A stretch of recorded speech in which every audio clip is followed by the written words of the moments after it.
องค์การอัยการประชาชนสูงสุด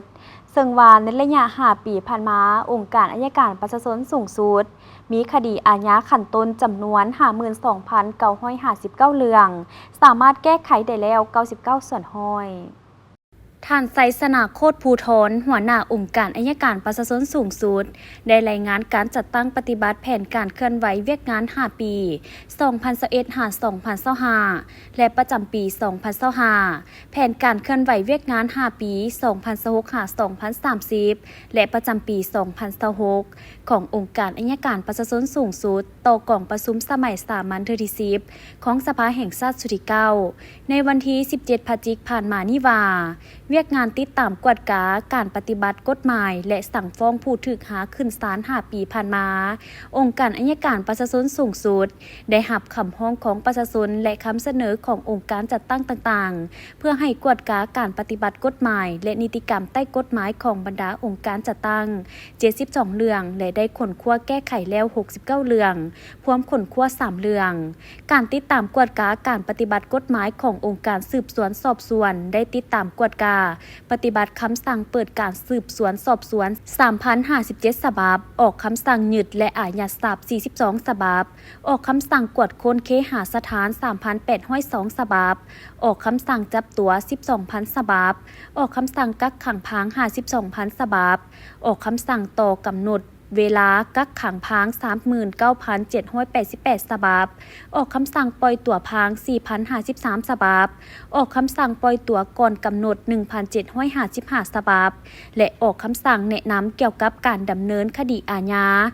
9,851 ฉบับการปฏิบัติคำสั่งและคำแนะนำต่างๆขององค์การสืบสวนสอบสวนส่วนหลายปฏิบัติถูกตามกฎหมายและทันเวลาได้ติดตามกฎการและปฏิบัติคำสั่งเปิดการสืบสวนสอบสวนได้ทั้งหมด 3,000 กว่าฉบับออกคำสั่งอายัดยึด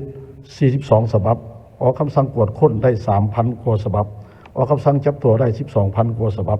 คำสั่งกักขังพาง 52,000 กว่าฉบับคำสั่งบต.การกักขังพาง 39,000 กว่าฉบับคำสั่งปล่อยตัวพาง 4,000 กว่าฉบับคำสั่งปล่อยตัวก่อนกำหนด 1,000 กว่าฉบับออกคำแนะนำเกี่ยวกับการดำเนินคดีอาญาให้แก่องค์การสืบสวนสอบสวน 9,000 กว่าฉบับผ่านการที่ตามกฎกาเห็นว่าการปฏิบัติคำสั่งคำแนะนำของเจ้าหน้าที่ส่วนหลายแมนปฏิบัติถูกต้องตามกฎหมายที่กำหนดไว้ 3. การที่ตามกฎกาการปฏิบัติกฎหมายในที่ประชุมศาลคดีอาญาขั้นต้นมีทั้งหมด13,639 เรื่องแก้ไขแล้ว53,194 เรื่องเท่ากับ 99.17% คดีอาญาขั้นอุทธรณ์มี 2,187 เรื่องแก้ไขแล้ว 2,161 เรื่องเท่ากับ 98.81% คดีอาญาขั้นลบล้างทั้งหมด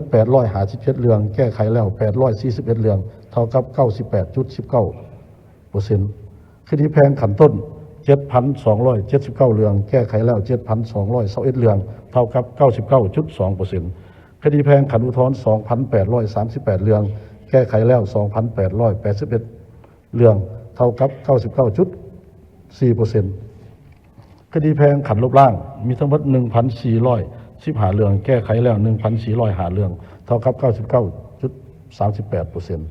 สำหรับเวียกงานติดตามกฎกาการปฏิบัติคำตัดสินและคำพิพากษาของศาลแม้นได้รับการพัฒนาดีขึ้น2 ภาคส่วนได้มีการประชุมปรึกษาหารือเพื่อซอกหาวิธีแก้ไขปัญหาที่ยุ่งยากในการปฏิบัติคำตัดสินและคำพิพากษาของศาลที่ใช้ได้อย่างเด็ดขาดเฮ็ดให้การเข้าถึงสนองข้อมูลซึ่งกันและกัน